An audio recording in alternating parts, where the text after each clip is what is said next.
नमस्कार, नवभारत टाइम्स में आपका स्वागत है। आज जब हम चर्चा करेंगे तो अपने साथी से ये भी कहेंगे कि जरा नीतीश कुमार और आनंद मोहन की तस्वीर और वीडियो भी दिखाते रहें साथ साथ। कैद में आज़ाद कलम और गांधी कैक्टस के फूल।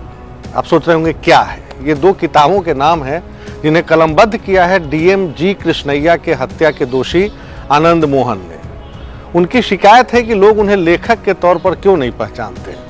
14 साल बाद वो पैरोल पर बाहर आए हैं, बिटिया की शादी है, सहानुभूति जरूरी है, लेकिन इससे कोई इनकार नहीं कर सकता कि रॉबिन हुड की छवि रखने वाले आनंद मोहन बिहार में सांसद रहे ऐसे पहले नेता हैं जिसे फांसी की सजा हुई थी। हाई कोर्ट ने 2008 में इसे उम्र कैद में तब्दील कर दिया। अब जब पैरोल पर हैं तो राजपूत वोट बैंक के लिए नेताओं का तांता लगा है। क्या भाजपा, क्या राजद, क्या जेडीयू, क्या कांग्रेस, सभी दलों के नेता निजी ताल्लुकात को ताजा कर रहे हैं। आनंद मोहन और लवनी आनंद के बेटे चेतन आनंद आरजेडी से विधायक भी हैं। शादी में तेजस्वी यादव आ नहीं सके तो सीएम नीतीश कुमार ने चौंका दिया।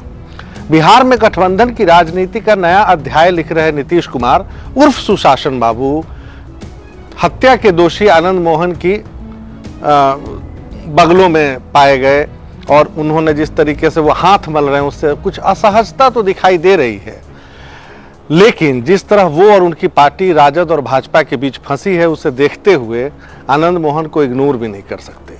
ऐसा ही नाता तो उन्होंने मोकामा के छोटे सरकार अनंत सिंह से जोड़ा था। मर्डर और किडनैपिंग के किंग अनंत सिंह के सामने हाथ जोड़ते नीतीश की तस्वीर भी आपने देखी है, स्क्रीन पर फिर से देख लीजिए। और आज आनंद मोहन के साथ खुद को चंद्रशेखर और जेपी से प्रेरित बताने वाले आनंद मोहन ने 5 नवंबर 1994 की शाम क्या किया, इसे बताने की आपको मैं कोशिश कर रहा हूं। ये लेख दरअसल जो मैंने आपको बता रहा हूं, ये जो लिखा था स्क्रिप्ट, ये 2020 के बिहार विधानसभा चुनाव के दौरान जो कहानी की शक्ल में है, हम आपको एकदम हूबहू वही बताते हैं। तो 5 नवंबर दरअसल 1994 की शाम मुजफ्फरपुर में डीएम की हत्या एक प्रतिक्रिया थी। ठीक एक दिन पहले अंडरवर्ल्ड डॉन कौशलेंद्र शुक्ला उर्फ छोटन शुक्ला की हत्या हुई थी और डीएम का मर्डर उन्हीं की शव यात्रा के दौरान हुई। ये वक्त बिहार की राजनीति में माफिया राज का स्वर्ण काल था। उस समय जो खून के छींटे निकले उनकी छाप अभी भी बिहार में दिखाई देती है।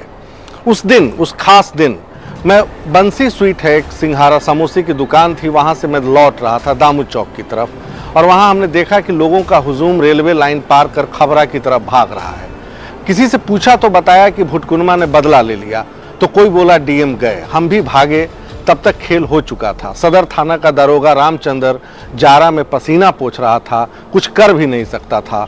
हुजूम गजब का था। गड़बड़ तो तय थी क्योंकि आनंद मोहन समेत कम से कम 100 लोग लैस थे। फिर छोटन की शव यात्रा थी, तो जब शव यात्रा निकली तो बदला ही नारा था। हम जब पहुंचे तब पता चला ड्राइवर ने बड़ी कोशिश की साहब को बचाने की। लाल बत्ती देखकर जी कृष्णैया को बाहर निकाला गया। देखकर हमको लगा गोली मारने से पहले ही वो मर गए होंगे, क्योंकि तब तक भीड़ ने उन्हें बुरी तरह कूच दिया था।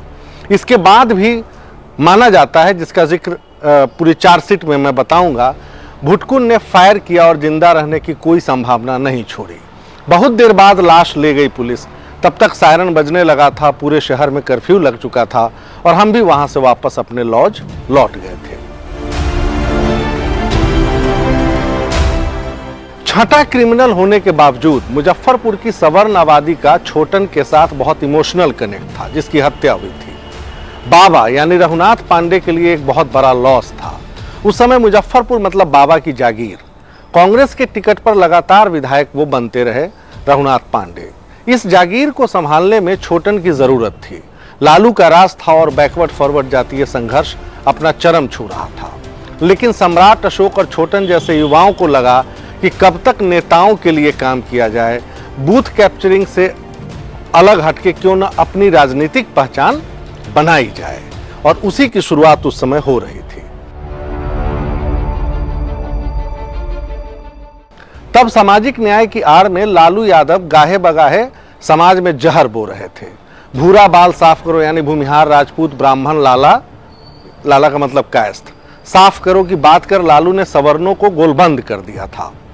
जगह जगह जातीय दंगे हुए, खास बिरादरी के लोगों को थानेदार बनाने के आरोप लगे 1995 में लालू की दूसरी परीक्षा थी, 90 में वो पहली बार बने थे। और उस परीक्षा से पहले 1994 में सेमीफाइनल होता है वैशाली में लोकसभा का उपचुनाव। इससे पहले आनंद मोहन को मैं भी ज्यादा नहीं जानता था। उन्होंने सहरसा के रॉबिन हुड से नेता का शक्ल इजाद किया। यह भी सच है कि लालू आगमन के बाद कसमसाए बिहार के अगरों में उनके संभ्रांत नेताओं ने नहीं, इन्हीं बाहुबली नेताओं ने और अपराधियों ने एक आस जगाई, उम्मीद जगाई। इन्हीं में एक आनंद मोहन ने लालू को खुलेआम चुनौती दी और वो भी उसी की भाषा में। लालू विरोध को आवाज मिली और आनंद मोहन की बिहार पीपुल्स पार्टी ने विस्तार शुरू किया। उस समय मैं भी मुजफ्फरपुर में आईएससी की पढ़ाई कर रहा था आरडीएस कॉलेज में, और वैशाली उपचुनाव में आनंद की बीवी लवली ने टक्कर दी किशोरी सिन्हा को। पूरे बिहार के एंटी लालू वैशाली की तरफ देख रहे थे। वोट की गिनती एलएस कॉलेज में चल रही थी।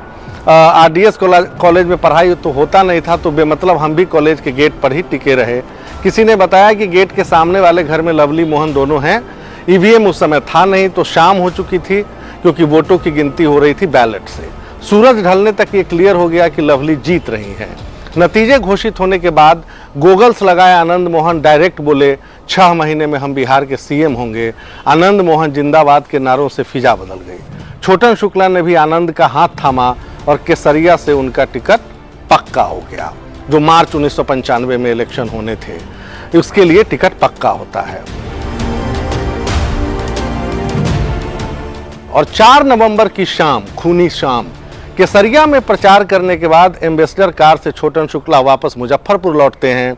8 से 9 बजे के बीच का टाइम होगा और उनकी गाड़ी शहर के संजय सिनेमा हॉल के पास पहुंचती है, जहां पुलिस की वर्दी में कुछ लोगों ने रुकने का इशारा किया। गाड़ी रुकते ही बर्स्ट फायर से पूरा इलाका थर्रा उठा। मिनटों में छोटन शुक्ला समेत 5 लोग गोलियों से भून डाले गए। AK-47 के इस्तेमाल से सारा शहर कांप उठा। और इसी के अगले दिन छोटन का पोस्टमार्टम होता है। शव यात्रा में जंजवार उमड़ती है। भगवानपुर चौक पर आनंद मोहन लवली आनंद ने बदले का नारा दे दिया। फिर भीड़ आगे बढ़ती और खबरा के पास जी कृष्णैया की गाड़ी उन्माद का शिकार बनती है। आनंद मोहन ताव से भुटकुन को भड़काते हैं और 3 गोलियां मरणासन्न डीएम के शरीर में धंस जाती हैं। जैसा हमने बताया, यह सीक्वेंस मेरा ही नहीं है, मुजफ्फरपुर पूर्वी के डीएसपी मोहन रजक की कलम से चार्जशीट में दर्ज है, जिसके आधार पर आनंद मोहन दोषी पाए गए। यह संजोग है कि 1994 में ही नीतीश ने कुर्मी चेतना रैली से लालू को चुनौती दी, समता पार्टी बनाई। 1995 में मैदान में उतरे तो आनंद मोहन और नीतीश दोनों के सपने टूट गए।